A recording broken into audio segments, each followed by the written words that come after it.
suis très heureux de vous retrouver pour ce numéro, le tout premier de votre magazine Grand Entretien sur Ecofin Télévision. Bienvenue à toutes et à tous. L'Inspection Générale des Finances a lancé en début d'année 51 missions de contrôle en République démocratique du Congo pour encadrer justement les finances publiques du pays. Nous en parlons aujourd'hui dans ces grands entretiens et puis nous évoquerons aussi la question liée au contrat chinois, ce contrat du siècle qui s'est révélé être en tout cas très désavantageux pour la République démocratique du Congo depuis les révélations de l'Inspection Générale des Finances au mois de février dernier. Où est-ce que nous en sommes aujourd'hui? Y a-t-il de l'évolution? Nous en parlons également dans cette émission. Et puis, nous évoquerons le sujet lié au taux d'échange en RDC, l'Inspection Générale des Finances qui a été, vous le savez, associée par le président de la République lors de la réunion sur l'état de l'économie nationale. Et il y a eu du répondant sur le terrain, avec notamment la baisse du taux d'échange en faveur du franc congolais, notre monnaie nationale. Bonjour à tous et bienvenue dans votre magazine Grand Entretien qui reçoit aujourd'hui l'inspecteur général des finances et chef des services de l'IGF, M. Jules Alingueté, est notre invité aujourd'hui. Bonjour. Bonjour. Merci beaucoup d'avoir accepté notre invitation. Avant d'aller un peu plus loin, c'est pour la première fois que nous vous recevons ici à Ecofin Télévision. Vos impressions tout d'abord. Oui, je vois que c'est une chaîne très bien organisée. Je découvre un plateau adapté, un personnel impressionnant. Donc, ça me donne une très bonne impression. Une très bonne impression et voilà, ça encourage tout le monde ici. Alors, on va aller très rapidement dans les vifs de notre émission. La République démocratique du Congo vient d'organiser un événement extrêmement important qui va rester dans les annales de l'histoire de notre pays, les Jeux de la francophonie. Au cours de plusieurs briefings, M. Isidore Kwanja, qui est le directeur national de ces 9e Jeux, qui se sont achevés il y a très peu, a reconnu l'apport de l'Inspection Générale des Finances, notamment dans l'encadrement des fonds qui ont été alloués. Alors, vous êtes la personne la mieux placée pour nous en parler. Qu'est-ce que vous avez fait concrètement pour que ces jeux puissent réussir dans votre domaine? Merci beaucoup.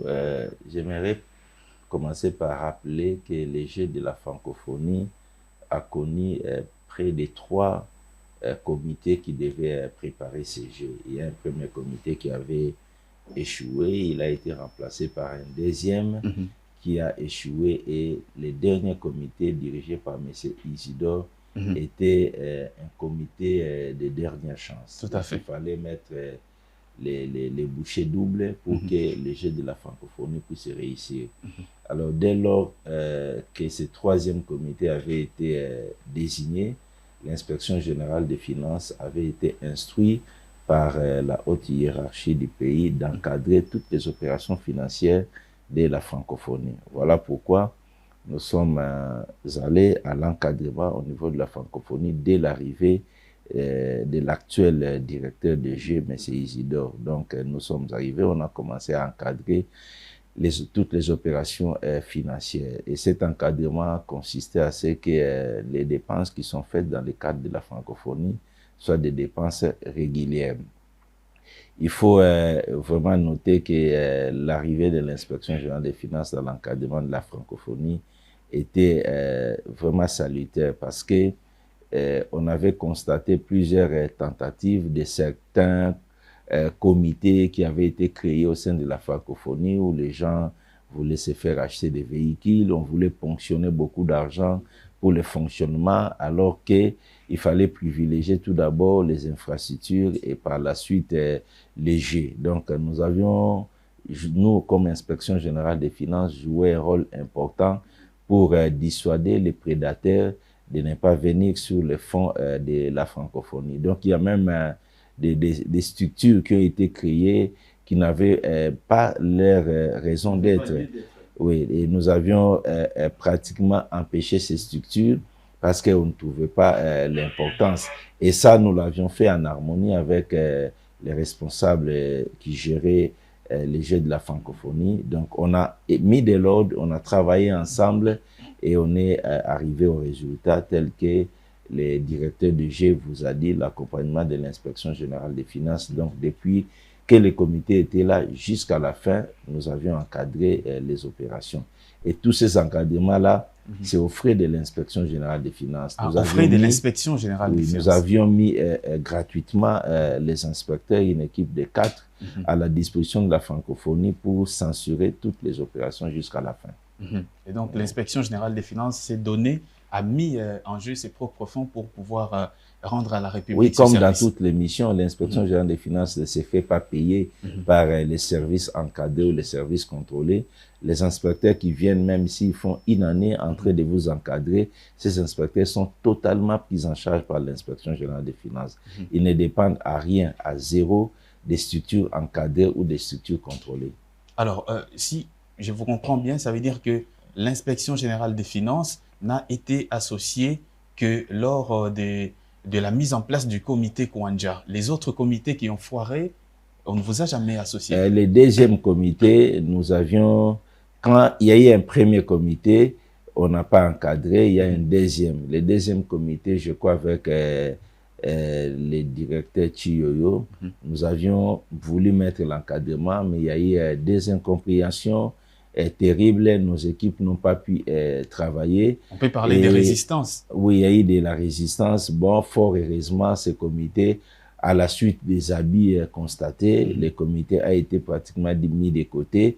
Il y a eu donc le troisième comité, Isidore. Et quand le troisième comité est arrivé, on a dit on ne pouvait pas laisser, c'est un déjet important pour la République, c'était un challenge. Il fallait que la République démocratique du Congo gagne cette affaire. Et pour gagner, il fallait vraiment mettre tous les moyens. Donc, le gouvernement a mis les moyens financiers. Le chef de l'État a mis pratiquement toute l'organisation, son attention.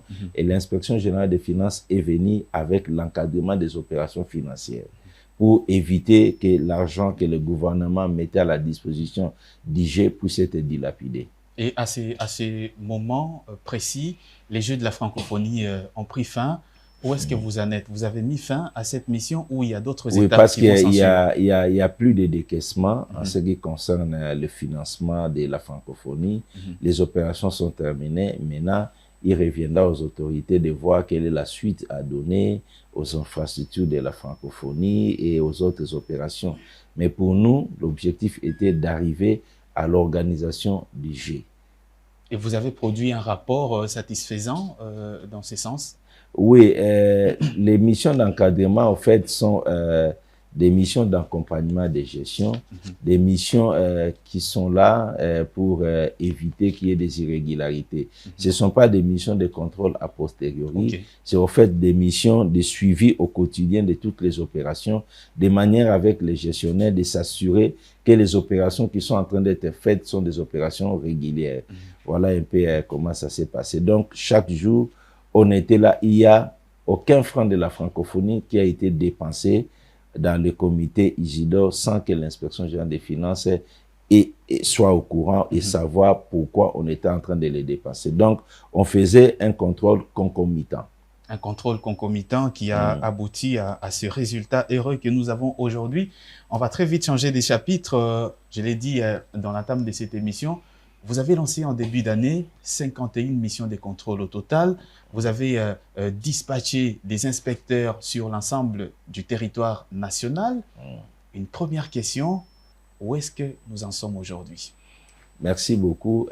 J'aimerais tout d'abord préciser que depuis bientôt 2 ans, l'inspection générale des finances privilégie les missions des patrouilles financières. Dans le contrôle des finances publiques, nous avons 3 types de contrôles. Nous avons les contrôles a posteriori, qui sont des contrôles qui portent sur les exercices déjà clôturés et qui viennent examiner les opérations financières pour déceler si tout s'est passé dans la transparence ou s'il y a des faits de corruption, des détournements ou autres antivaleurs attachés à la gestion. Ce sont des missions de contrôle a posteriori. Et nous avons des missions de contrôle concomitants qui sont des missions de contrôle de gestion en cours d'exercice. Et nous avons des missions de contrôle a priori qui sont des missions qui sont faites en cours d'exercice, mais la particularité, c'est que ces missions sont faites avant même que l'acte de gestion soit posé.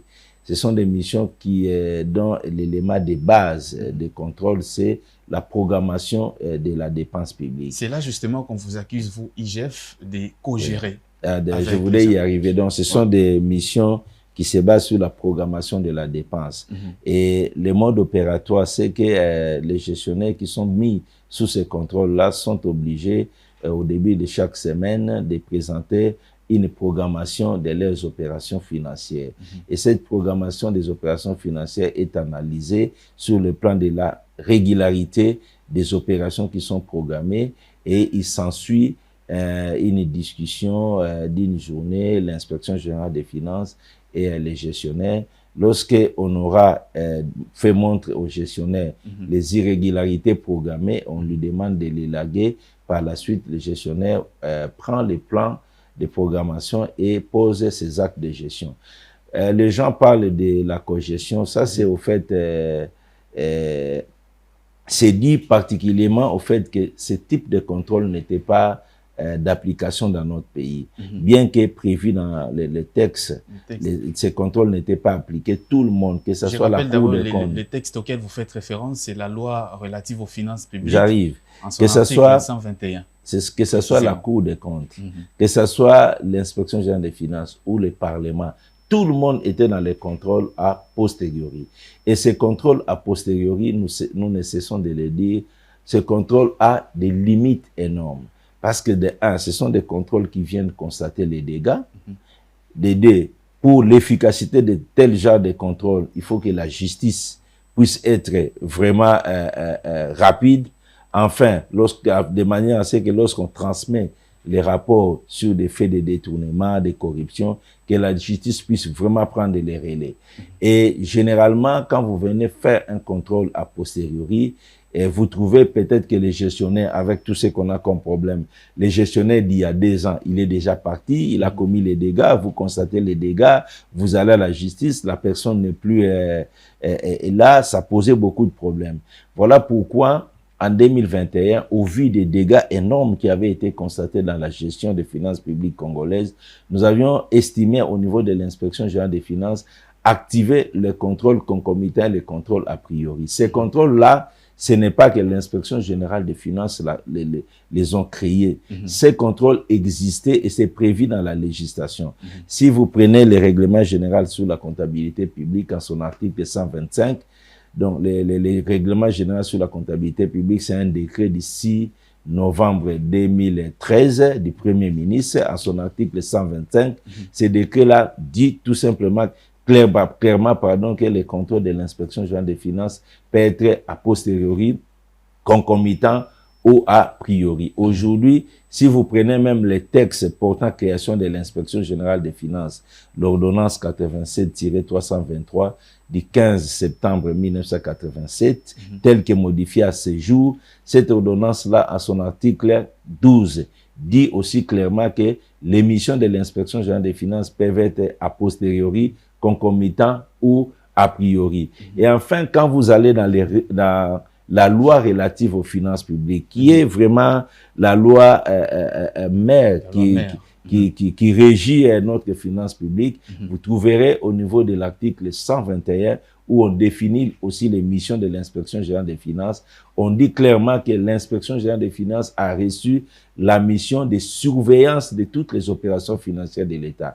Et qui dit surveillance, il ne s'agit pas de mission a posteriori. La surveillance, c'est une mission a priori. En même temps. Donc, l'arrivée des contrôles a priori dans les finances publiques a quelque peu bousculé les gestionnaires. Alors, comme ils n'étaient pas habitués à ces modes de contrôle, il y en a qui ont créé la confusion d'ailleurs de mauvaise foi. Mais il aurait quand même été important de les aviser avant parce que vous leur avez surpris pour la plupart. Non, parce que les dégâts étaient tellement énormes qu'il fallait à tout prix passer au contrôle a priori pour mettre de l'ordre. Parce que l'avantage d'un contrôle a priori, c'est tout d'abord, c'est un contrôle encadrement, c'est un contrôle conseil, c'est un contrôle qui évite les irrégularités. Il est difficile dans un contrôle a priori qu'on parle de détournement. On parle que des tentatives de détournement. C'est-à-dire quelqu'un qui, dans sa programmation, a mis des irrégularités. Ce sont des tentatives qu'au niveau de l'examen de la programmation, nous enlevons. Donc, il est très difficile dans un contrôle a priori de parler de détournement. Ce sont des tentatives. Il est très difficile que les gens puissent prendre de l'argent. Et il est très... Donc, ces contrôles-là sont des contrôles préventifs. Ça veut dire qu'on étouffe les mâles dans l'œuf. Voilà. Ce sont des contrôles éducatifs, préventifs et des contrôles conseils. Et voilà pourquoi de plus en plus avec ces contrôles, il y a, on parle de moins en moins qu'à tel endroit on a détourné, à tel endroit on a détourné. Parce que on est là pour éviter que le mal arrive. Alors, je voudrais dire, quand on a mis ces contrôles, beaucoup de gestionnaires étaient pratiquement étonnés de voir que l'inspection générale des finances venait faire des contrôles d'une année. C'est normal parce que les contrôles a posteriori qui portent sur un exercice déjà passé peut se faire en 1 mois, en 2 mois, le contrôle est terminé, vous avez les conclusions. Mais quand vous faites le contrôle encadrement, le contrôle a priori, c'est pas un contrôle d'1 mois, de 2 mois. C'est un contrôle qui doit aller au-delà d'une année. Parce que l'objectif d'un contrôle encadrement, c'est l'implémentation de la bonne gouvernance. Et pour vous assurer que dans ces services, il y a implémentation de la bonne gouvernance, il faut y rester chaque mois, essayer de mettre de l'ordre, suivre les opérations, suivre les gestionnaires. Donc, il y a des entités qui ont été mises sous encadrement pendant 2 ans, et il y a des entités qui peuvent être mises sous encadrement pendant 3 ans. Dans tous les cas, nous demandons aux gens de ne pas... se lasser de nous parce que même quand on fait 2 ans, nous sommes en charge de personnes. Ces inspecteurs sont en charge de l'inspection générale des finances et ils viennent là pour mettre de l'ordre, pour implémenter la bonne gouvernance dans la gestion des entités que nous encadrons. Donc, c'est cette confusion-là. Les gestionnaires doivent maintenant s'habituer à ce mode de contrôle qui est le contrôle encadrement, le contrôle a priori, qui a vocation à rester un peu plus de temps, le temps de s'assurer que les antivalaires ont commencé progressivement à quitter la gestion publique. Donc, il n'y a pas une cogestion, c'est au fait cette confusion-là de mauvaise foi que certaines personnes ont voulu jeter sur le contrôle a priori appelé la patrouille financière. Alors, on parlait des 51 missions de contrôle que l'inspection générale des finances avait lancées au début de l'année 2023. Où est-ce que nous en sommes? Donc, il s'agit presque toutes des missions d'encadrement. Des missions d'encadrement, donc, qui a pour vocation d'empêcher les irrégularités. Et si on se mettait à vous dire combien d'irrégularités nous avions pu empêcher, vous serez fatigué d'écouter l'inspection générale des finances. Donc, c'est chaque jour qu'on empêche, on enlève, on empêche, on enlève. Donc, c'est vraiment énorme. Le plus important aujourd'hui, c'est qu'on essaye de discipliner les gens à respecter les lois et règlements en matière de gestion publique. Donc, les résultats que vous pouvez attendre de ces missions, c'est l'implémentation de la bonne gouvernance dans les entités qui sont contrôlées. Et les résultats aussi, vous attendrez de moins en moins les faits de détournement. On a détourné au FPI, on a détourné à l'OCC. Vous n'attendez plus des choses pareilles là où nous sommes parce qu'on est en train de surveiller les opérations au quotidien. Et même des manifestations des agents qui réclament des arriérés des salaires. Bon, les manifestations des agents qui réclament des arriérés des salaires, c'est pas l'inspection générale des finances qui crée les arriérés des salaires. Nous, d'ailleurs, dans les missions d'encadrement, dans les missions qui portent sous le contrôle de la programmation de la dépense, nous avons 4 priorités quand nous examinons une programmation. La première priorité, c'est le paiement des salaires et avantages dus au personnel. C'est une priorité. Et cette priorité a comme objectif d'assurer la paix sociale dans l'entité contrôlée. Tout à fait. Deuxième priorité, c'est le paiement des impôts. Et on veut aujourd'hui que quand on paye les salaires ou quand on paye les avantages aux mandataires, que ces avantages et ces salaires soient suivis du paiement des impôts, afin d'éviter que les entités contrôlées puissent accumuler les arriérés fiscaux.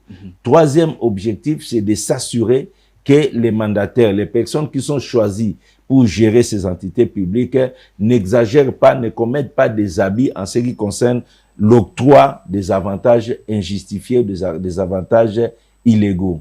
Et quatrième objectif que nous poursuivons dans l'encadrement, c'est au fait de tout faire de manière à ce que les prestataires, les fournisseurs qui viennent travailler avec les entités publiques puissent être en règle avec le paiement des impôts. Parce que là aussi, c'était tout un problème. On avait des gens qui avaient des marchés avec les entités publiques, qui venaient travailler, qui venaient fournir avec les entités publiques, mais qui n'étaient pas connus de l'administration fiscale. C'est aussi l'une des missions ou l'un des objectifs des missions d'encadrement. Donc, nous avons ces 4 objectifs. Donc, il est aujourd'hui anormal qu'on dise que les agents sont impayés du fait de l'inspection générale des finances. Par contre, l'inspection générale des finances insiste et oblige le paiement des salaires comme dépense prioritaire dans toutes les entités qui sont contrôlées. Alors, les paiements des salaires, pour ce que vous évoquez cette question-là, on va ouvrir une petite parenthèse. Le CREFDEL, le Centre des recherches en finances publiques et développement local, a effectué une enquête tout récemment dans les entreprises publiques de l'État et d'autres structures, justement. Et on révèle que aujourd'hui, les entreprises de l'État, il y a 10 taux qui sont appliqués dans la paye des fonctionnaires de l'État. Ce qui fait que depuis janvier 2023, il y a certains agents de l'État qui ont perdu jusqu'à 45% de leur pouvoir d'achat. 10 taux, c'est-à-dire, j'ai pas vu cette étude-là. 10 taux, ça signifie quoi? 10 taux, ça veut dire il y a aujourd'hui dans certaines entreprises publiques où on paye les agents au taux de 920 jusqu'aujourd'hui, en 2023. D'autres payent au taux de 1500, d'autres payent au taux de 1000, tout simplement. Et parmi vos missions, vous l'avez dit justement, c'est aussi veiller à ce que les agents de l'État puissent être payés pour garantir cette paix sociale. Ce qui est important à retenir sur ces volets, les salaires en République démocratique du Congo sont fixés en francs congolais. Ok, donc je ne comprends pas pourquoi on doit dire les gens ici sont payés au taux de 920, là-bas au taux de 2000. Les salaires sont fixés en francs congolais. Et ça doit être ça le principe. Et ça doit être ça le principe. Oui. Alors, on va revenir justement aux 51 missions des contrôles. Ces missions de contrôle, lorsque vous les avez lancées, je rappelle que c'était en février, où vous avez réuni les inspecteurs pour les disperser un peu partout à travers le territoire national. L'une des missions, c'était également de participer à la mobilisation des recettes de l'État, d'où la mise sous contrôle des 3 régies financières, la DGI, la DGRK et la DGDA, si je ne m'abuse pas. Et aujourd'hui, monsieur l'inspecteur, la réalité est telle que sur les terrains, la mobilisation des recettes n'est pas au rendez-vous tel qu'on l'attendait pour l'année 2023. Qu'est-ce qui se passe? Merci beaucoup. On a beaucoup plus parlé de l'encadrement comme si c'était une opération sur les dépenses. L'encadrement aussi, c'est sur les recettes. Tout à fait. Et en ce qui concerne les recettes, l'encadrement de l'inspection générale des finances, c'est au niveau des régies financières. La direction générale des impôts, la direction générale des douanes et accises et la direction générale des recettes administratives domaniales appelées la DGRAD. Donc, nous avons des inspecteurs qui sont partout sur l'étendue du territoire national, à partir de Bunia, Kisangani, Goma, Bukavu, Kasumbalesa, Lubumbashi, Matadi, Kinshasa, les Kasaï. Nous avons des inspecteurs qui sont là d'une manière permanente, qui veillent à la mobilisation des recettes par les 3 régies. Alors, vous parlez des niveaux de mobilisation des recettes. Il y a tout d'abord une chose que je veux que les gens retiennent. Quand on parle de budget de 14 milliards en République démocratique du Congo, il s'agit de 10 milliards en recettes propres et 4 milliards en recettes, en ressources externes.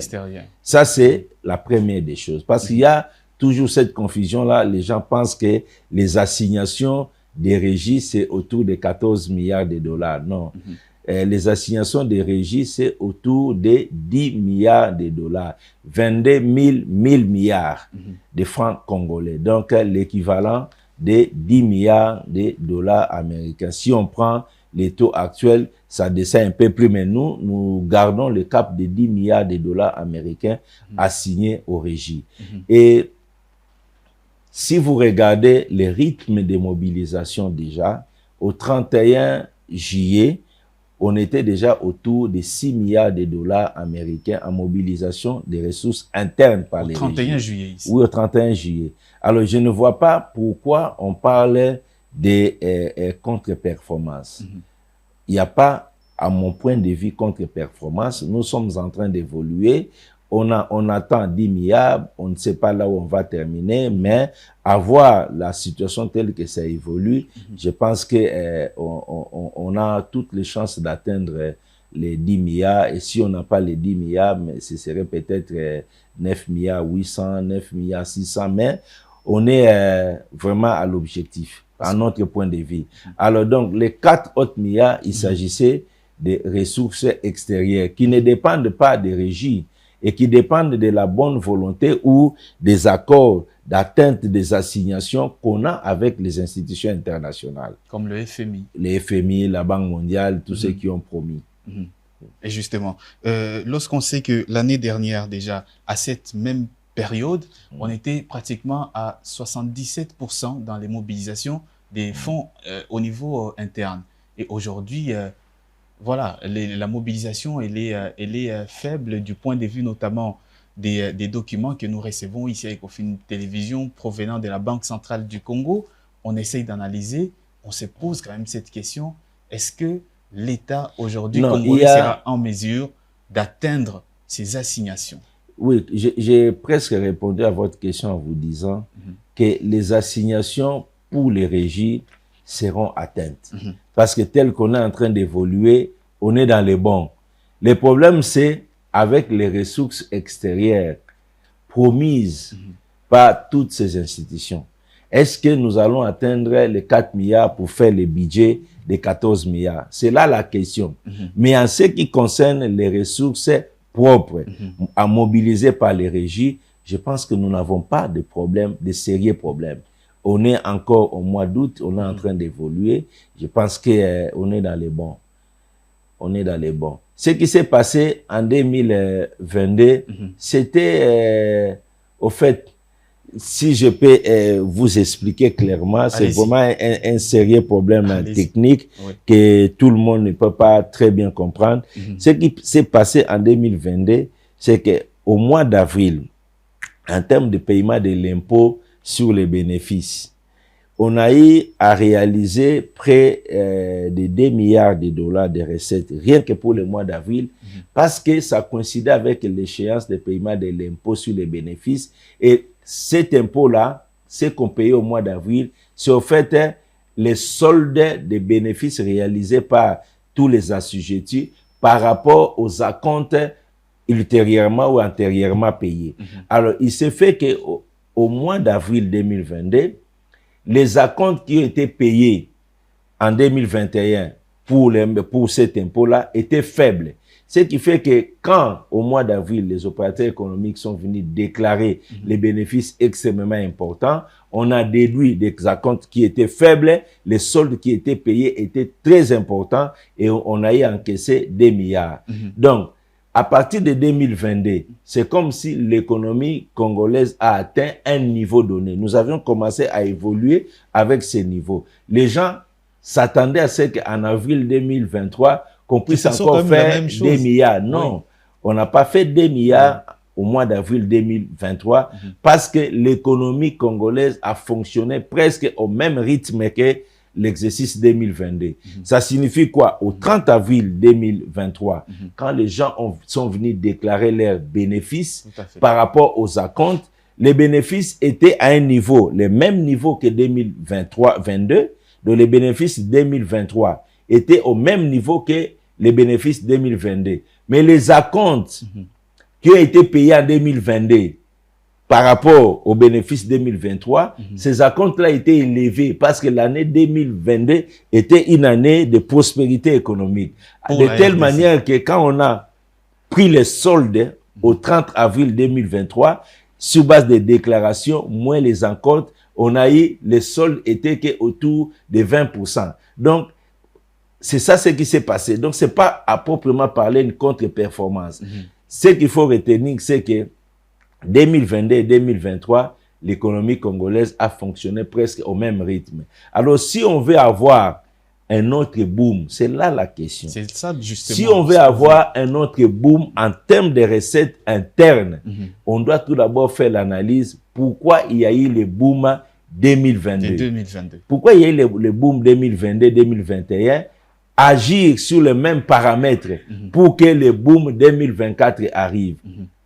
Donc, c'est quelque chose que je ne veux pas tout dire ici. C'est un peu plus technique. Je pense que l'économie congolaise a fonctionné au même rythme que 2022. Si on veut que les recettes propres puissent quitter le niveau de 10 milliards pour atteindre 12-13 milliards, il faut qu'il y ait quelque chose il faut qu'il se passe quelque chose au niveau de l'activité économique qui puisse amener l'économie à ce niveau-là. C'est quoi ce petit quelque chose-là qui manque en 2023? C'est ça la question que les Congolais se posent. Non, c'est le secret. Ça, c'est le secret. Je n'aimerais pas en parler ici, c'est tout un débat. Il faut seulement que les gens comprennent pourquoi il y a eu le boom 2022. L'origine. Quand il y a un phénomène, il faut analyser ces phénomènes. Ça vient de quoi? Et quand vous identifiez les raisons, vous pouvez agir sur ces raisons-là pour continuer à avoir des accroissements. C'est ce qui manque maintenant. Donc, il faudra que nous analysions qu'est-ce qui s'est passé en 2022, qu'est-ce qui s'est passé en 2021. Pourquoi, en 2022, les niveaux de déclaration des opérateurs économiques représentaient 2 fois les niveaux de 2021. C'est là la question. Pourquoi les opérateurs économiques sont venus déclarer des bénéfices 2 fois plus élevés que 2021? Qu'est-ce qui s'est passé dans les chefs? Y a-t-il plus de pression fiscale? Qu'est-ce qui s'est passé dans les chefs des opérateurs économiques? Est-ce que c'est le boom minier? Si c'est le boom minier, mais tous les opérateurs économiques ne sont pas des miniers. Il y a la télécommunication, il y a les banques, il y a le commerce. Et les banques, le commerce, les télécommunications, mines, tout le monde était au double. Il faut qu'on aille chercher pourquoi. Qu'est-ce qui s'est passé pour qu'il y ait cette augmentation des niveaux de bénéfices qui a pratiquement conditionné une bonne évolution de nos finances publiques? Il faut que ces phénomènes-là soient identifiés et qu'on agisse sur ces phénomènes pour qu'on puisse déclencher ce que moi j'appelle le deuxième boom. Le deuxième boom va venir, mais il faut que nous comprenions ce qui s'est passé en 2022-2021 pour que nous puissions arriver au deuxième boom. Et on espère que nous aurons au moins dans les jours à venir ou même dans les années à venir, qui sait, la réponse, la nature exacte de ce à mon point de vue, vous savez, il faut qu'on arrive à atteindre 15 milliards, monter progressivement, atteindre 15 milliards, 17 milliards, 20 milliards. En ce moment-là, vraiment, on dira qu'on fonctionne. Maintenant, je pense qu'on vient de 5 milliards, en 2018, 2017, 5 milliards en ressources, en budget dans l'ensemble, y compris ressources internes, ressources. On est aujourd'hui à 10 milliards ressources propres. Ça, c'était un bond extraordinaire. Je pense qu'il faut féliciter les acteurs qui ont travaillé dans le cadre de la mobilisation des recettes. Il faut féliciter les régies, il faut féliciter les ministères des Finances, il faut féliciter l'inspection générale des finances, comme aussi un service d'appui à la mobilisation des recettes. Et aujourd'hui, on sait très bien que le niveau, vous l'avez évoqué, le niveau réside maintenant sur est-ce que les bailleurs des fonds internationaux, notamment le FMI, vont concrétiser leurs promesses. Mais on sait quand même que le FMI est passé aujourd'hui à l'étape de la 5e revue. On peut quand même s'attendre à ce que cette institution-là puisse réaliser ses promesses envers la République démocratique du Congo. Donc, voilà, objectivement, on se dit les 14 milliards seront atteints sans problème. Bon, généralement, lorsque vous atteignez les objectifs, et les institutions internationales réalisent leurs promesses. Mais vous savez, moi, je suis de ceux-là, tout en acceptant cette collaboration avec les institutions internationales. Je suis parmi ceux-là qui pensent que nous devons plus faire un effort interne nous-mêmes. Faire un effort interne pour que nous puissions faire décoller notre économie. Moi, j'ai pas un regard permanent à l'extérieur. C'est bien, on ne doit pas être dans l'autarcie, on ne doit pas se fermer, mais je pense vraiment que nous devons faire beaucoup plus d'efforts internes. Aujourd'hui, si on parle de 14 milliards, c'est 10 milliards, 14 milliards de dollars, c'est 10 milliards en ressources internes, en des ressources propres. Donc, ce sont nos propres moyens. Déjà, la configuration du budget prouve que nous devons faire un effort personnel de nous-mêmes pour que nous puissions développer notre économie au lieu de regarder à tout moment tel va amener ceci, tel va amener cela. À un moment donné, il y a la communauté internationale dans son double jeu aussi et peut vous créer des désagréments. Alors, cette question, nous sommes toujours dans le cadre de ces 51 missions que vous avez lancées au début d'année. Au niveau des provinces, notamment lorsqu'on prend par exemple l'espace Katanga, vous avez déployé des missions plus spécifiquement dans les entités territoriales décentralisées pour notamment surveiller la manière dont la redevance minière est utilisée. Alors, ma question est de savoir, on sait que cette région, c'est quand même le poumon économique de la RDC. Il n'y a pas que les ETD, il y a des régies financières. Au Katanga, on parle par exemple de la DRH4. Pourquoi l'IGF n'a pas envoyé des missions de contrôle dans ces régies financières provinciales et préfère uniquement se cantonner au niveau de la surveillance de la redevance minière? Bon, vous savez, aujourd'hui, l'inspection générale des finances dispose de 225 inspecteurs. Et nous avons 26 territoires, pardon, 26 provinces. Et à Kinshasa, il y a toutes ces entreprises publiques, établissements publics, il y a les régies et tout. Quand nous regardons des points d'intervention par rapport au nombre d'inspecteurs que nous disposons aujourd'hui pour l'encadrement, ce n'est pas suffisant. Mais nous ne pouvons pas aujourd'hui aussi prendre les risques d'augmenter constamment le nombre d'inspecteurs parce qu'il faut avoir suffisamment de moyens financiers pour les rémunérer. Le travail de contrôle étant un travail dont la personne qui le fait doit être à l'abri des bonnes conditions primaires. Donc, c'est au fait de ça. Au Katanga, nous avions fait 2 ans d'encadrement des provinces. On a encadré la province de Lualaba, la province du Haut-Katanga, la province de Tanganyika. À ce jour, nous avons levé les missions d'encadrement au Lualaba, au Katanga et nous ne gardons qu'au niveau de Tanganyika.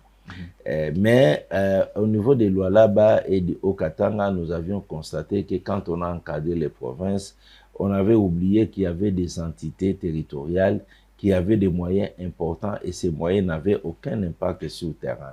Ce sont des entités dont certaines reçoivent 4 millions de dollars par mois au titre de fonctionnement venant de la redevance minière. Et pendant 3 ans, on n'a rien vu de ce que cet argent a servi sur le terrain. Alors nous avions dit qu'il était important qu'autant que nous avions encadré la province, d'encadrer également ces entités qui recevaient des moyens importants pour que ces moyens puissent avoir une visibilité sur le terrain. Il y a un autre volet, le volet de toutes les régies financières provinciales qui sont créées, mais quand on était au Lualaba, nous avions encadré à la fois le gouvernement provincial, l'Assemblée et la régie, comme aussi au niveau du Haut-Katanga, nous avions également encadré les régies. Nous allons revenir dans un autre programme que nous prévoyons au début de l'année 2024. C'est au fait essayer de mettre de l'ordre dans toutes les régies pour permettre aux provinces de booster également leurs moyens financiers. Et au niveau de mobilisation également. Au niveau de la mobilisation. C'est ce que nous allons faire. Donc, on a le premier tour, c'était l'encadrement des opérations financières au niveau des gouvernements provinciaux. Deuxième phase, c'est ce que nous sommes en train de faire avec les ETD. On reviendra avec toutes ces régies pour les assiéger, essayer de mettre de l'ordre pour que ces régies puissent vraiment produire les moyens. Mais dans l'entretemps, quand on encadrait le gouvernement, on a également jeté un regard sur le fonctionnement de ces régies et tout. Nous avons décelé le problème, mais nous allons vraiment y revenir en profondeur pour changer également le mode de gestion de ces régies. Et cela demande quand même assez d'effectifs. On peut dire aujourd'hui que l'IGF a un problème d'effectifs. Non, nous n'avons pas un problème d'effectifs. C'est un problème d'organisation des contrôles dans notre pays. Vous savez, on a l'impression aujourd'hui que c'est l'IGF qui doit faire les contrôles, c'est l'IGF qui fait les contrôles. Mais en matière de contrôle, tout d'abord, il y a 3 niveaux de contrôle qui doivent être faits. Il y a les contrôles au niveau national, il y a tout d'abord les contrôles de l'Assemblée, les contrôles du Parlement. Le Parlement doit faire les contrôles. C'est le premier organe de contrôle des finances publiques. Tout à fait. Après le Parlement, il y a la Cour des comptes. La Cour des comptes doit faire, puis l'Inspection générale des finances. À part ces 3, au niveau interne de chaque structure que nous contrôlons, il y a des audits internes qui ne fonctionnent pas. Nous allons dans les entreprises, mais au sein de ces entreprises-là, il y a des organes de contrôle. L'audit ne fonctionne pas. Au niveau même du portefeuille de l'État, il y a le Conseil supérieur du portefeuille qui devait également faire le travail. Donc, vous voyez, si on active la fonction contrôle à tous les niveaux, au niveau des audits internes, au niveau de toutes ces structures ministérielles, combien d'inspections il y a? Vous parlez de l'inspection générale des finances. Il y a l'inspection au niveau de la santé. Il y a l'inspection de l'enseignement. Il y a l'inspection du portefeuille. Pratiquement dans chaque secteur, il y a l'inspection de l'administration du territoire. Donc, dans chaque secteur, il y a un service de contrôle. Aujourd'hui, il faudra que chaque service de contrôle puisse travailler. Il y en a qui existent, qui travaillent, mais qui n'arrivent pas à donner les résultats parce que ces services de contrôle sont eux-mêmes acteurs de la corruption, des détournements et des antivaleurs. Donc, chacun doit jouer son rôle. L'inspection générale des finances n'a pas vocation à être partout. Donc, les autres doivent également travailler. Notre intervention, en principe, devait être comme intervention commando. Quand vraiment que l'audit interne, les autres n'arrivent pas à mettre de l'ordre, l'inspection générale des finances peut venir avec l'encadrement, placer un encadrement d'1 année, de 2 ans pour mettre de l'ordre. Mais il faudra que les autres structures internes de contrôle puissent fonctionner. Et c'est très important. Oui. Et parce que vous avez évoqué les autres structures de contrôle, cette question est quand même assez importante. Quelle est la relation que l'inspection générale des finances a aujourd'hui avec la Cour des comptes? Vous voulez parler des relations ou vous voulez parler de ce que fait l'inspection générale des finances et ce que fait la Cour des comptes? On a l'impression qu'il y a un chevauchement. Les relations entre l'inspection générale des finances et la Cour des comptes sont très bonnes. Donc, la Cour des comptes est une institution qui a le contrôle supérieur des finances publiques dans notre pays. Il fait son travail. L'inspection générale des finances, c'est un service rattaché à l'autorité directe du président de la République. C'est un organe de contrôle sur le plan administratif. Il fait son travail. Il y a, les relations sont bonnes. Alors, que fait la Cour des comptes? Que fait l'inspection générale des finances? En fait, c'est dans l'entendement des communs des mortels qu'on a l'impression que la Cour des comptes et l'inspection générale des finances sont appelés à faire la même chose. Non, nous ne faisons pas la même chose. Chacun a ses attributions. Chacun sait ce qu'il doit faire. Pour mieux comprendre cela, je dois encore revenir pour vous expliquer les niveaux de contrôle des finances publiques dans notre pays. Nous avons 3 niveaux de contrôle. Premièrement, le contrôle politique, qui est le contrôle exercé par le Parlement, au travers de l'ECOFIN, soit du Sénat, soit du Parlement. Et il contrôle qui? Il contrôle le gouvernement, il contrôle les entreprises de l'État, les établissements publics, les services publics. Et c'est un contrôle essentiellement a posteriori, parce qu'ils viennent contrôler l'exécution du budget donné au gouvernement, comment les entreprises ont été gérées, ainsi de suite. Donc, c'est un contrôle politique. Et lorsque ce contrôle-là se termine, ça peut aller dans la procédure du Parlement qui peut aboutir à ce qu'un ministre puisse être appelé à démissionner parce que le Parlement a constaté des égarements et a demandé que le ministre puisse partir. Comme dans une entreprise également, ça peut être la même chose. Le deuxième niveau de contrôle, ce niveau de contrôle politique, ça c'est au niveau national, on peut le transposer au niveau provincial, c'est l'Assemblée provinciale qui joue ces rôles-là. Deuxième niveau de contrôle prévu dans nos textes, c'est le contrôle juridictionnel qui est exercé par la Cour des comptes. La Cour des comptes est une juridiction. C'est pour cela d'ailleurs vous parlez de la Cour. La Cour des comptes exerce des contrôles, fait des contrôles a posteriori. sur la gestion, que ce soit même des entreprises, que ce soit des services, que ce soit même des comptes de l'État, la Cour des comptes contrôle. La Cour, c'est une cour dans le sens que lorsque la Cour des comptes a terminé de contrôler, s'il y a des faits, des fautes de gestion, la Cour des comptes est habilitée à juger ces comptes de gestion, à juger les auteurs de fautes de gestion. Donc, c'est une cour composée d'un parquet. Lorsqu'ils ont fini le travail, le parquet près la Cour des comptes peut amener les intéressés devant la Cour et ces intéressés seront jugés pour répondre des fautes de gestion. À la différence que la Cour des comptes ne prononce que des sanctions pécuniaires. La Cour des comptes ne peut pas prononcer des sanctions pénales, c'est-à-dire des peines d'emprisonnement et tout, et tout. La Cour des comptes est une juridiction financière qui ne prononce que des peines, financières. Et il faudra également souligner que c'est pas tout le monde qui est justiciable devant la Cour des comptes. Il y a tout gestionnaire peut répondre de sa gestion devant la Cour des comptes, peut être justiciable devant la Cour des comptes, à l'exception des membres du gouvernement. Ils ne sont pas justiciables devant la Cour des comptes. Les gouverneurs des provinces ne sont pas justiciables devant la Cour des comptes. Les ministres provinciaux aussi ne sont pas justiciables devant la Cour des comptes. Donc, c'est un contrôle a posteriori au niveau national, au niveau provincial, sur des comptes clos, pour déceler les irrégularités, les corruptions, les surfacturations et juger sur le plan financier les auteurs de ces actes. Et qui sont les auteurs? Je vous ai dit, c'est toute personne qui gère les deniers publics à l'exception d'un ministre, d'un gouverneur, d'un ministre provincial. L'inspection générale des finances maintenant, c'est au fait l'auditeur général du gouvernement. Parce que la Cour des comptes ne fait pas partie du gouvernement. Elle fait partie du pouvoir judiciaire. Non, elle ne fait pas partie du pouvoir judiciaire. La Cour des comptes ne fait pas partie du pouvoir judiciaire. L'inspection générale des finances, c'est l'auditeur général interne du gouvernement. L'inspection générale des finances examine toutes les opérations de l'État. Mais le contrôle de l'inspection générale des finances, il peut être a posteriori, il peut être concomitant, il peut être a priori.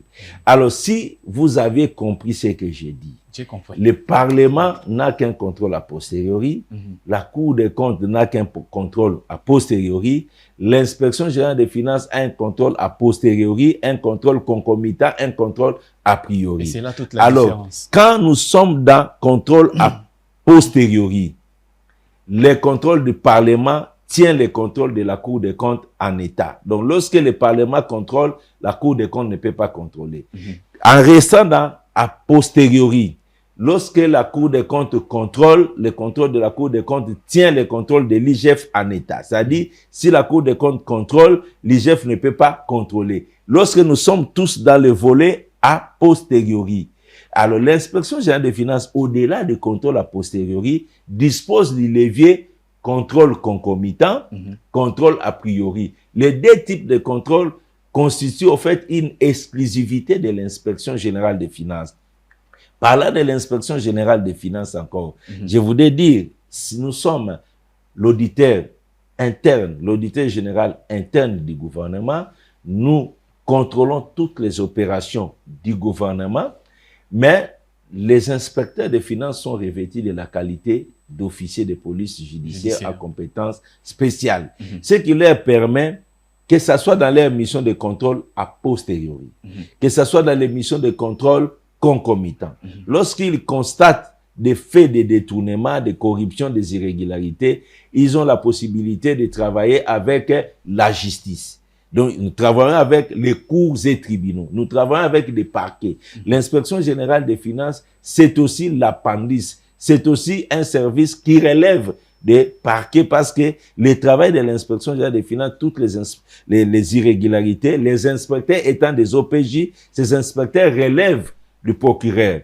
Donc, l'inspection générale des finances, en tant qu'officier de police judiciaire, travaille avec les parquets. Les conclusions de l'inspection générale des finances peuvent être transféré au parquet. Ça peut même aussi être transféré à la Cour des comptes pour que la Cour des comptes puisse juger les auteurs des détournements que l'inspection générale des finances a constatés et les sanctionner sur le plan pécuniaire. C'est-à-dire, les sanctions de la Cour des comptes, c'est privation de 6 mois de salaire. Ok, ce sont des peines limitées tout simplement à la situation financière. Donc, l'inspection a l'obligation aussi de transférer son rapport à la Cour des comptes pour que la Cour des comptes puisse tirer les conséquences.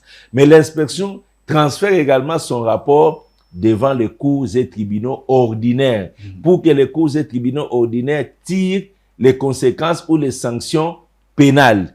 L'inspection transfère son rapport aux autorités administratives pour que les sanctions administratives puissent être également activées à l'encontre des auteurs des détournements des deniers publics. L'inspection générale des finances, enfin, publie également son rapport à l'intention du public pour que le public soit au courant de la manière dont les gestionnaires ont manipulé les fonds publics et enfin d'attirer l'attention du public sur les comportements de chaque gestionnaire. Voilà un peu comment on fonctionne. On ne fait pas la même chose. Donc la Cour des comptes fait son travail, l'inspection générale des finances fait aussi son travail. Et c'est très important et très, très pertinent. Nous allons très, très vite passer à l'autre sujet que nous avons préparé aujourd'hui. C'est le contrat chinois. Vous avez fait des révélations en début d'année sur voilà, le niveau, la nature de ces contrats qui ne favorisaient pas la République démocratique du Congo. Depuis lors, où est-ce que nous en sommes aujourd'hui? On se pose des questions. Bon, l'inspection générale des finances a publié le 15 février 2023 les rapports sur l'évaluation du contrat chinois. Je pense que tout le monde a suivi ces rapports et les conclusions, les faits qui devaient choquer l'opinion nationale de la manière dont cette convention a été signée. Et elle a été gérée également sur terrain. Je rappelle que au départ, c'est une convention qui était voulue minerai contre infrastructure.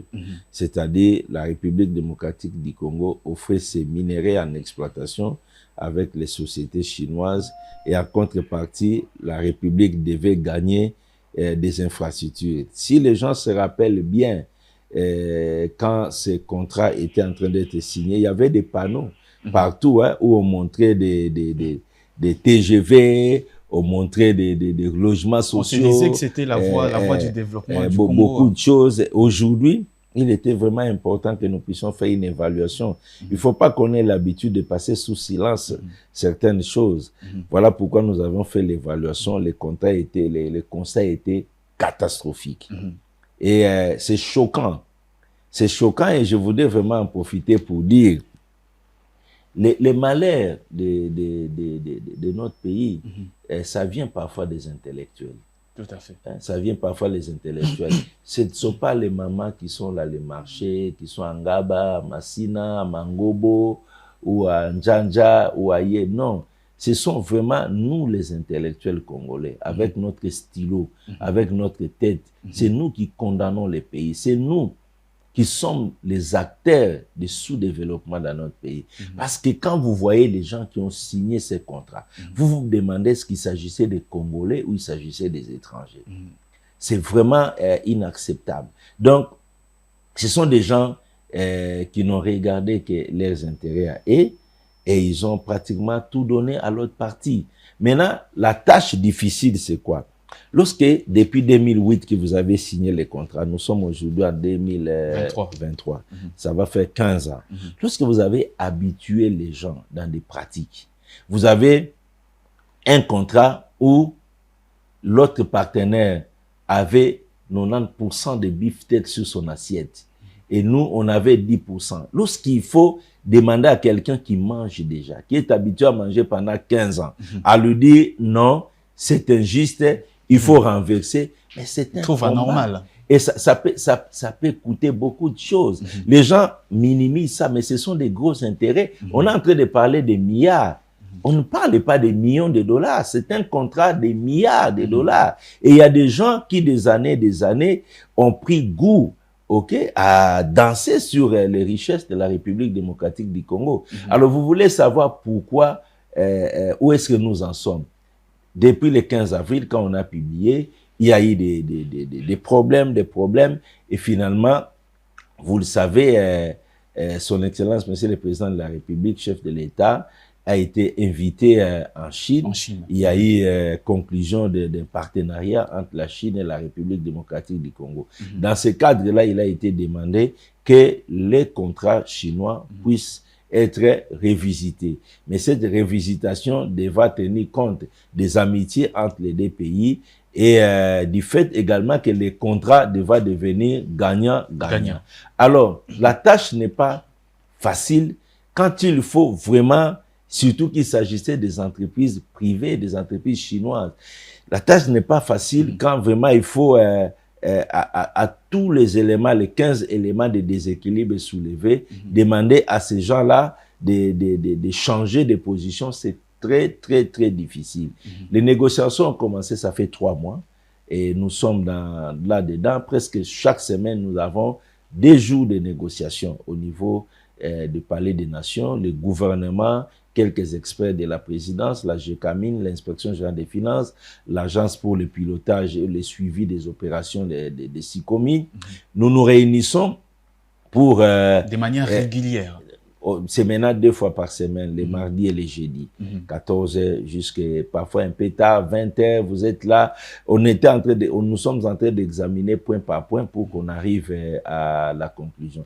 Les négociations sont rudes, mais il y a la bonne foi des partis pour que nous puissions arriver à un avenant qui puisse tant soit peu corriger les inégalités que nous avions constatées. Alors, il a été demandé que cette négociation se déroule dans le calme.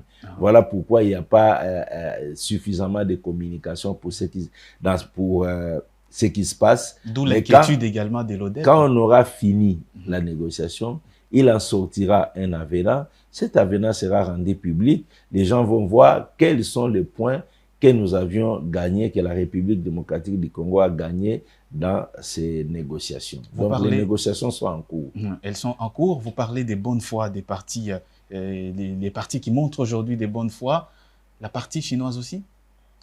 Elle est obligée d'être de bonne foi aussi.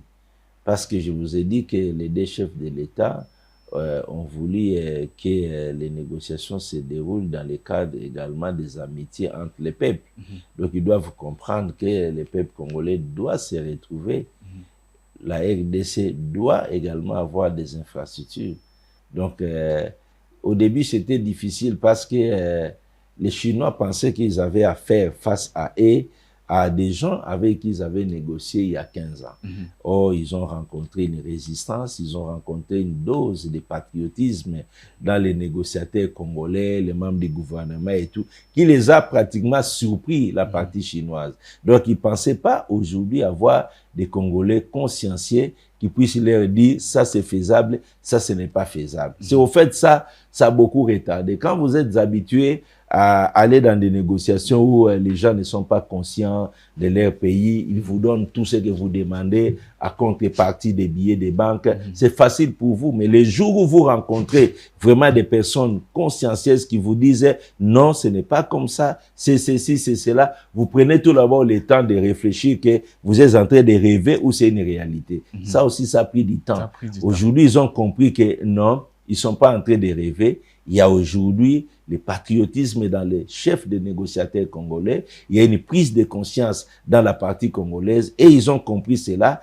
Ils sont obligés parce que s'ils veulent continuer dans l'exploitation avec nos ressources naturelles, ils doivent composer avec la République démocratique du Congo. Il n'est plus question qu'on puisse laisser ces sociétés marcher sur les intérêts du Congo. Et comment vous orientez aujourd'hui les négociations? Est-ce que vous les orientez dans le sens que la partie chinoise restitue de l'argent ou qu'elle refasse des infrastructures qui n'ont pas été faites? Non, il y a beaucoup de choses dans les négociations. Il y a tout d'abord la visibilité des infrastructures, les niveaux des infrastructures à avoir doit être revu à la hausse, la visibilité de ces infrastructures. Il y a la gestion de la SICOMIN, la gestion qui doit être équilibrée aujourd'hui pour que les deux parties puissent vraiment avoir un œil sur ce qui se passe au sein des SICOMIN. Il y a, donc par là, je parle de les rééquilibrage des responsabilités au niveau des SICOMIN qui a été créé.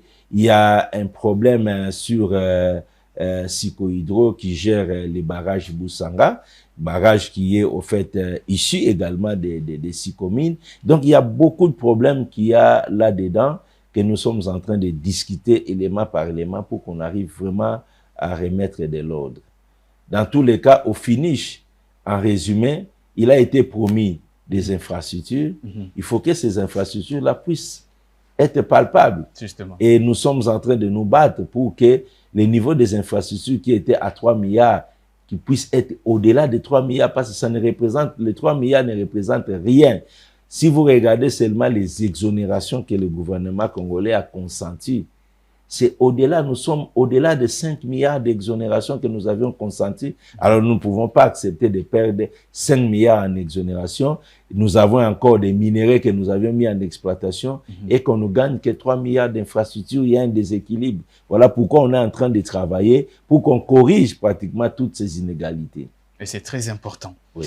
Voilà donc ce qu'on pouvait dire sur le contrat chinois avec monsieur l'inspecteur général des finances et chef des services de l'IGF. On va chuter avec cette émission par cette actualité. Vous avez été tout récemment associé par le président de la République lors d'une importante réunion sur l'état de l'économie nationale en vue de trouver des voies et moyens pour pouvoir stopper la dégringolade ou la chute aux enfers du franc congolais. Et voilà, les résultats sur le terrain ont été palpables. Quel a été votre rôle, le rôle de l'inspection générale des finances? Alors, il faudra tout d'abord noter que l'inspection générale des finances n'a pas compétence pour gérer les questions monétaires ou la question liée au taux d'échange. C'est une question à gérer par la Banque centrale du Congo. Tout à fait. Et tout au moins avec les ministères des Finances. Nous sommes une structure de contrôle. Mais pourquoi nous sommes arrivés dans cette question? Pourquoi nous avions été associés dans cette réunion? C'est ça la question. Au départ, vous devez savoir, quand il y a déstabilisation des taux d'échange, les causes peuvent être d'origine de la politique budgétaire, c'est-à-dire les dépenses de l'État, comme ça peut aussi être une mauvaise politique monétaire appliquée par la Banque centrale. Donc, les deux politiques peuvent arriver à déstabiliser les taux d'échange. Comme on cherchait à savoir quelles sont les causes réelles pour que nous puissions, les chefs de l'État puissent édicter les mesures, l'inspection générale des finances, comme service ayant mission de surveiller l'évolution des finances publiques, surveiller toutes les dépenses de l'État, était invité à cette réunion-là pour donner également ses observations en ce qui concerne l'évolution des finances publiques, les dépenses publiques. Donc, je voudrais aussi ajouter, lorsqu'il y a un déficit au niveau des finances publiques, ça aboutit à quoi? Sous d'autres essiers. Pas chez nous. Lorsqu'il y a déficit de finances publiques, ça peut aboutir à un financement monétaire de la Banque centrale. Le financement monétaire peut entraîner ce qu'on a aujourd'hui comme perturbation des taux d'échange. Ça, c'est la théorie monétaire. Alors, l'inspection générale des finances était invitée à venir à cette réunion pour donner également ces constatations en ce qui concerne l'évolution des finances publiques. Voilà comment nous sommes arrivés, étant donné que, comme je l'ai déjà dit, les finances publiques peuvent être l'une des causes de déstabilisation du taux d'échange. Et nous sommes arrivés dans cette réunion-là, dans ce cadre-là. Alors, le 17 juillet 2023, à la suite de la détérioration rapide du taux d'échange des francs congolais par rapport aux devises étrangères, le chef de l'État a jugé bon, en tant que garant de la nation, de prendre les problèmes en main, parce que les problèmes inquiétaient suffisamment les Congolais. Tout le monde était inquiet de voir comment les taux d'échange étaient en train de galoper. Alors, le président a décidé d'appeler les membres du gouvernement qui sont des secteurs de l'ECOFIN, associés à eux, la Fédération des entreprises du Congo, FEC, l'Association des banques congolaises, ACB, l'Inspection générale des finances, la Banque centrale, qui sont en fait des structures externes au gouvernement, dans le cadre d'une concertation d'ensemble, que chacun puisse donner ses points de vue, ses analyses de ce qui s'est passé. On s'est réunis et on a passé en revue la question. On est resté pendant plus de 5 heures.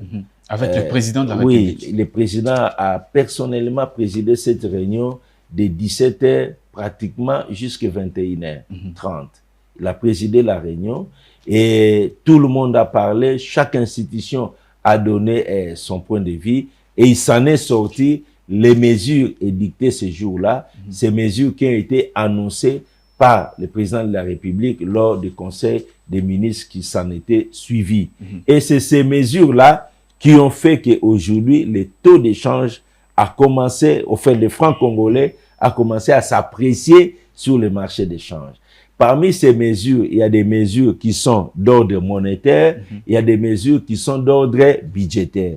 Les mesures d'ordre budgétaire, c'est là que nous étions partis, c'est là notre rapport. Justement. Les mesures d'ordre budgétaire, c'est notamment l'interdiction de payer les fournisseurs de l'État au guichet de la Banque centrale du Congo. Parce qu'il y a un phénomène avait été constaté. Chaque fois qu'on payait les fournisseurs de l'État au niveau de la Banque centrale du Congo, à 18h, à 19h, à 20h, ce sont des camions qui venaient prendre des francs congolais, des cartons de francs congolais, et ces cartons de francs congolais se terminaient sur le marché d'échange le matin. Donc, on a décidé qu'il n'y ait plus de paiement au niveau de la Banque centrale du Congo, que tous les fournisseurs de l'État, des prestataires, soient payés par virement au niveau des banques commerciales. Deuxième mesure sur le plan de la politique budgétaire, c'est le paiement de tous les impôts et droits de l'État en francs congolais. Donc, il a été décidé désormais que tous ceux qui doivent payer les impôts et les droits de l'État doivent les payer en francs congolais. Cette mesure avait comme objectif d'augmenter la demande de francs congolais. Parce que les entreprises, les besoins en francs congolais. Il faut que les entreprises qui opèrent chez nous puissent manifester les besoins d'utiliser les francs congolais, notamment par le paiement des impôts et taxes. Et la dernière mesure sur le plan de la gestion budgétaire, c'était la retenue de la TVA sur les factures des fournisseurs de l'État lors de leur paiement au niveau de l'État. Parce que on a constaté qu'il y a des fournisseurs de l'État, des prestataires qui étaient en train d'être payés avec la TVA, mais ces fournisseurs, ces prestataires ne reversaient pas cette TVA-là au niveau de l'administration fiscale, alors que la loi des finances 2023 a déjà réglé le problème en demandant à ce que ces fournisseurs-là puissent être payés net de la TVA. Donc, au niveau des ministères des Finances de la Banque centrale, que les mesures soient prises pour que la TVA soit retenue à la source et reversée au compte des receveurs des impôts, par conséquent au compte général du Trésor. Ça, ce sont les 3 mesures à côté des mesures d'ordre monétaire qui ont été prises, qui ont été édictées par la Banque centrale dans l'analyse de la situation. Voilà là où nous, on était partis. Aujourd'hui, nous sommes fiers que cette commission avait vu juste. L'analyse faite par cette commission était cohérente, juste. L'application des mesures a commencé à donner les résultats. Le taux d'échange a baissé, mais la baisse, à mon point de vue, devra se poursuivre parce que lorsqu'on a déjà créé des situations inflationnistes, les situations d'augmentation des taux, il faudra travailler fortement pour que les taux puissent revenir à un niveau acceptable. Par là, je vais dire, la Banque centrale continue à activer d'autres instruments de la politique monétaire pour influer davantage sur les taux d'échange, notamment vendre suffisamment de devises étrangères sur le marché. Vous avez appris tout récemment la modification du taux directeur qui est passé de 11 à 25. Il y a d'autres mesures sur les niveaux de réserves des banques commerciales. Donc là, ce sont des mesures en rapport avec la politique monétaire. Pour la politique budgétaire, ce sont les 3 mesures que je vous ai données. Paiement de tous les droits et taxes de l'État en francs congolais, interdiction de payer les dépenses de l'État au niveau de la Banque centrale, au niveau des guichets de la Banque centrale, et la retenue de la TVA sur les factures de fournisseurs à la source par le ministère des Finances et la Banque centrale. Ce sont les 3 mesures importantes sur le plan budgétaire. Monsieur Jules Alinguité, nous allons nous arrêter là pour aujourd'hui. Mais avant de nous séparer complètement, cette petite dernière question, la population m'en voudrait si je ne vous la pose pas. Est-ce que Jules Alinguité a des ambitions politiques? Bon, c'est une question qui, à mon point de vue, qui appartient au passé. Parce que le vendredi, la CENI a publié la liste des candidats députés. Donc, vous pouvez aller consulter la liste des candidats députés. Vous comprendrez, nous sommes vrais. Quand on dit des choses, on n'est pas de la classe politique congolaise qui est composée de plusieurs personnes truffées des mensonges dans leur comportement. Nous vous avions dit que ça ne nous intéresse pas, cette histoire de la classe politique. Vous allez regarder les listes qui ont été publiées, vous ne verrez pas le nom d'Alinguité. Si vous voyez un Alinguité, c'est une autre personne, pas moi. Donc, et la suite du processus électoral, vous ne verrez pas le nom d'Alinguité dans ces opérations électorales. Je pense que chacun a ses ambitions dans la vie. Moi, je pense que je suis fier d'être haut fonctionnaire, de diriger un service aussi prestigieux de l'État. C'est une fierté pour moi. Donc, je n'en vis pas au-delà de ça. Je n'en vis pas au-delà de ça. Je pense que je fais un très bon travail pour la République et c'est suffisant pour moi. J'ai 34 ans de carrière d'inspecteur. Donc, j'ai vu beaucoup d'inspecteurs aussi aller dans la politique. L'ancien Premier ministre Mozito, c'est mon collègue. Et nous avions eu à travailler ensemble. C'est un inspecteur des finances. Il a choisi de faire la politique. Et c'était son choix. Nous ne l'avions pas suivi. Et nous avions eu beaucoup d'inspecteurs de finances qui ont occupé des fonctions ministérielles. Il y a Bavon Samputu qui a été plusieurs fois ministre économie, environnement et tout. C'est un inspecteur des finances. Et nous avons Olivier Kamitatou, c'est un inspecteur des finances de ma promotion. Tout à fait. Il a choisi d'aller faire la politique, il était président de l'Assemblée. Chacun a son choix, mais moi, je pense que les 34 ans de carrière que j'ai fait comme fonctionnaire et maintenant haut fonctionnaire, je trouve que c'était pour moi les chemins qu'il fallait suivre. Le reste, j'attends ma retraite. Donc, voilà pourquoi j'essaie de donner le meilleur de moi-même étant à la fin de ma carrière. Le reste, c'est quand j'aurai fini ma carrière, les hauts fonctionnaires, je vais me reposer. La politique ne m'intéresse pas. Merci beaucoup, Monsieur Jules Alinguité, de nous avoir fait honneur d'accepter notre invitation aujourd'hui sur Ecofin Télévision. Et j'espère que ce n'est pas la dernière fois. Merci beaucoup. Toute la fierté a été pour moi d'être là et de réaliser que Ecofin, ce n'est pas ce que nous suivons, c'est vraiment autre chose. Félicitations pour ce que vous faites comme travail. Merci beaucoup. Continuez et allez de l'avant. Merci beaucoup, Monsieur l'inspecteur. Merci à vous également d'avoir suivi cette émission, ce grand entretien sur votre télévision. Je vous retrouve très prochainement pour un autre grand entretien, mais cette fois avec un autre grand invité.